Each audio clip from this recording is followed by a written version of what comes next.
Hi guys, welcome back to my channel. How are you? How is everyone? Today I am going to talk all about blogging. I haven't really gone over this at all.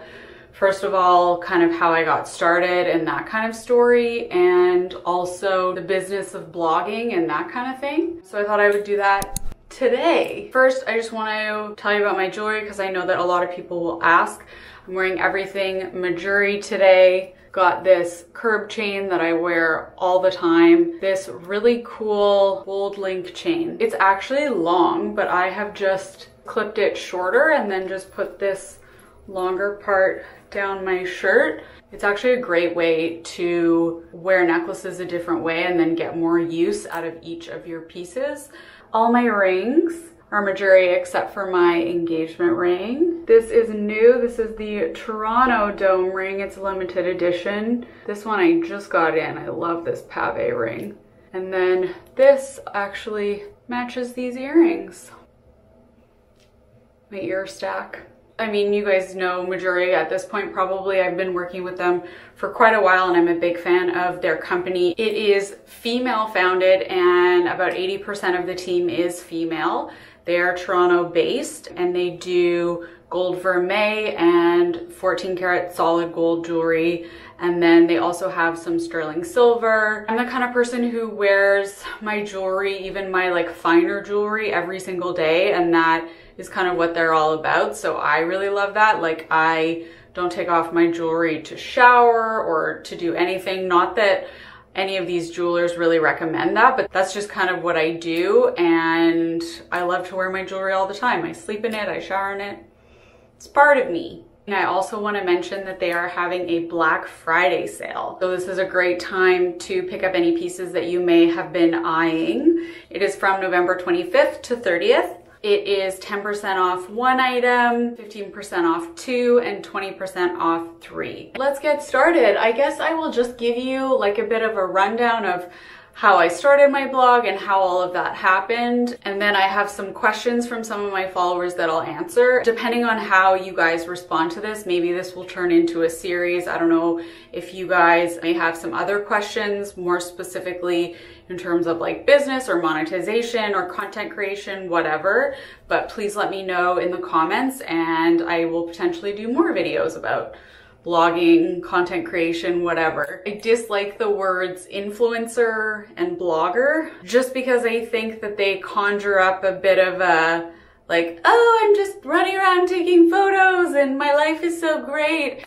And what I do is my business. Like, yes, I take photos and yes, I do content creation, but there is so much that goes into each and every photo and Instagram story. There's also so much behind the scenes, you know, whether it's like contracts and emails with my manager. I talk to my manager all the time. There's a lot that goes into it and I work really hard. So it's kind of not like the, oh, you're a blogger and what do you do for a living? It's like, no, this is my job.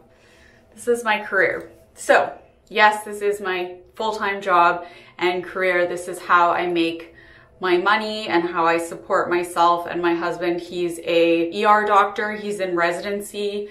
And so together we are supporting our family and paying off some student loans as well. Okay, so I was in university. This was like oh my God, I can't even remember how long ago this was.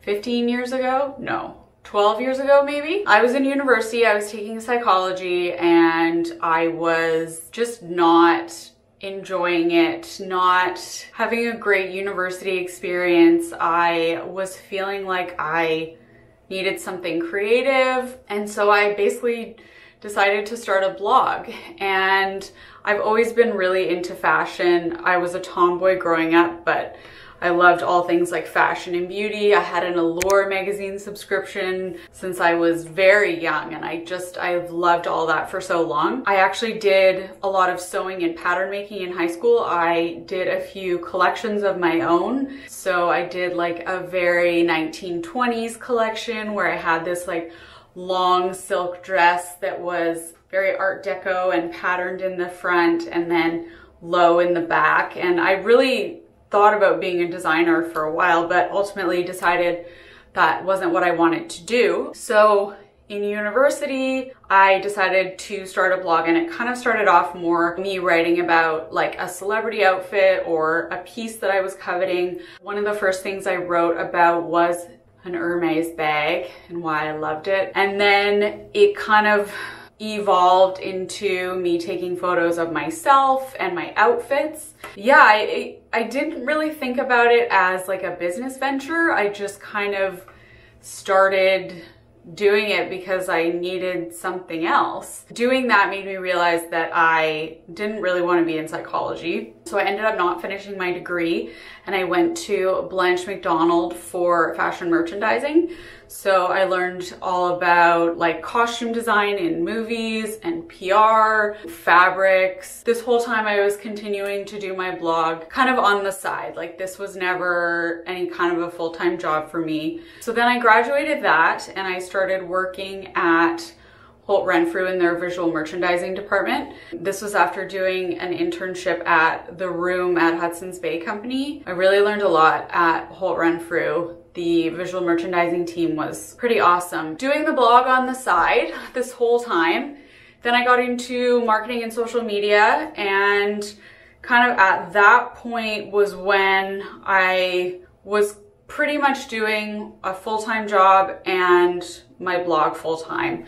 So I think that my first job was maybe, it might have been Forever 21.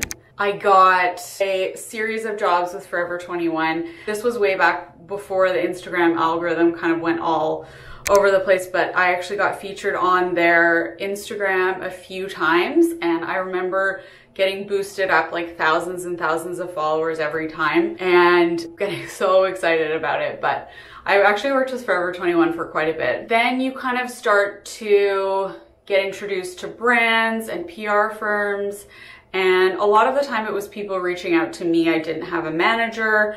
I kind of like didn't really know what I was doing in that regard. So I was working in social media and marketing, and then Andrew and I decided to move to Toronto together. So it kind of worked out in terms of timing, where I was like, okay, well, this is a really good opportunity to see if I can do content creation full time.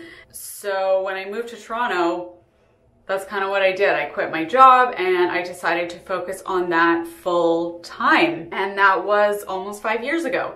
So it's been going pretty well, I have to say. I think being in Toronto has been really good, just getting out there and meeting people. And Toronto is definitely a hub for PR companies and head offices in Canada. I think that was a really good move career-wise for me. Right before I moved, I was with management. I'm not gonna name anybody, but was not great. Basically, a lot of the time, a influencer management agency will take a certain percentage of your commission, and they do it for everything, not just what they personally bring in. That's how it works the majority of the time. There are great companies that do that, where it's really in your best interest. And the agency that I'm with right now, I'm really, really happy with. But this other agency, basically, I was reached out to a lot, and then they would kind of like organize it a little bit and then take 20%, which is usually standard. And they weren't really doing enough work to create opportunities for me to make that 20% worth it. So I ended up not staying with them. Then I signed with Platform. Oh my God, I guess it'll be 2 years ago, 2 or 3, maybe 3 years ago.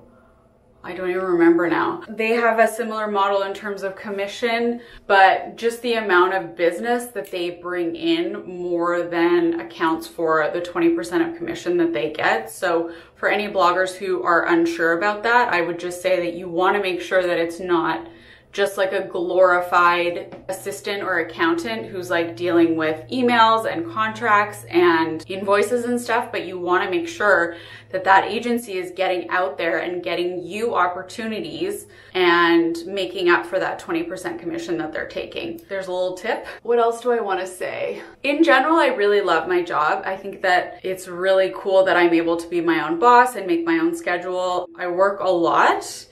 and I work really hard, and I'm pretty ambitious, I would say. And this year has actually surprisingly been not terrible for business. I think just because a lot of companies are pivoting to do their marketing digitally, and an influencer will usually be able to create their own content just with themselves or one or two other people, which is really great for COVID. That's kind of the background of my blog. So I'm gonna now go in and answer some questions, and then we can go from there. Okay, so what do you think was the biggest hurdle to getting your platform where it is now? And I think that there were a few years, like right before I started doing it full time, where it was really difficult to consistently pump out content and not necessarily get a whole lot of like followers or feedback back to me. It's almost like a plateau that you have to get over, I would say. You need to be pumping out content consistently so that you are giving people something to read and to look at, and you're showing brands what you can do.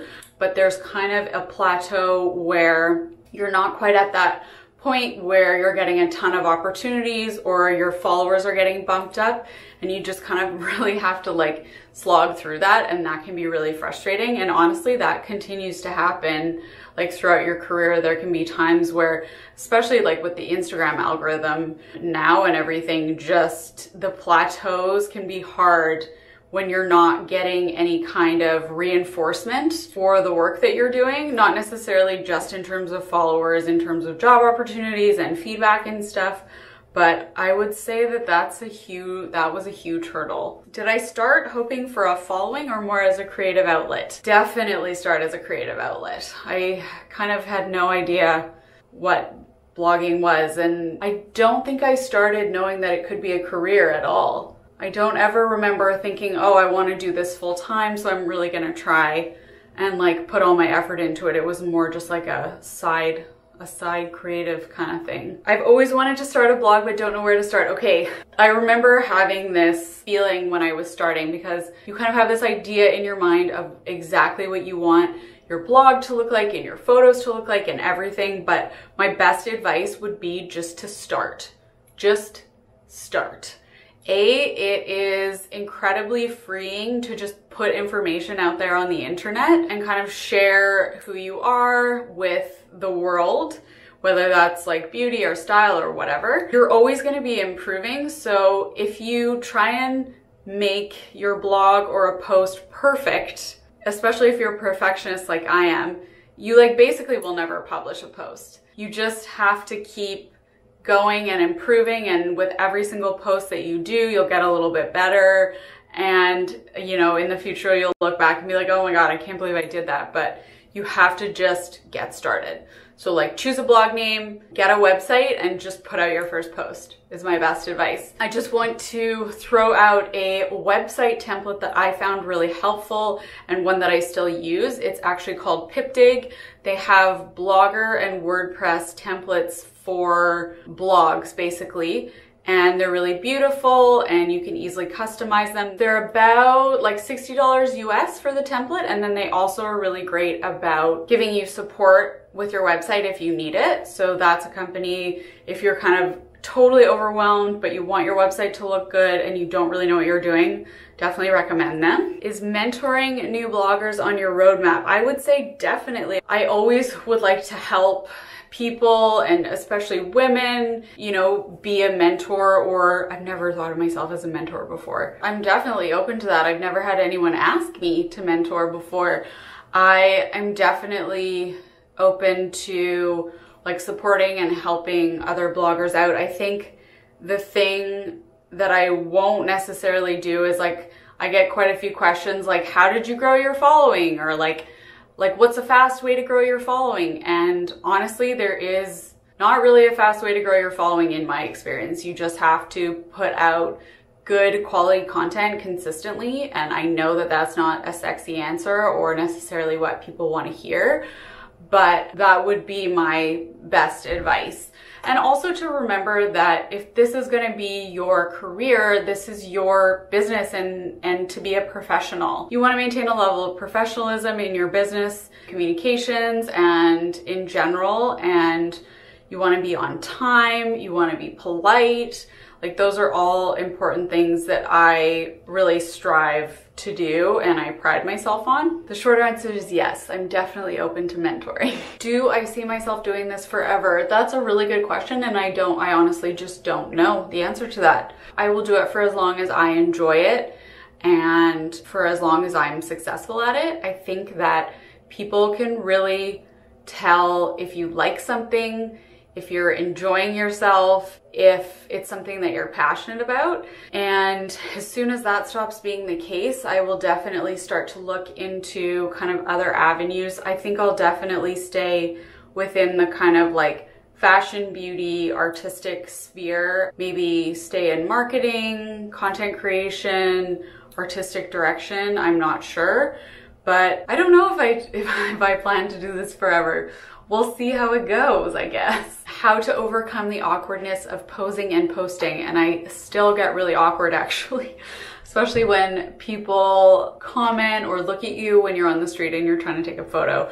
Honestly, you just have to, what's my best advice for this? Ignore them, especially those men that walk by and are like, smile, and you're like, F you. So first of all, you kind of do start to get used to it with time.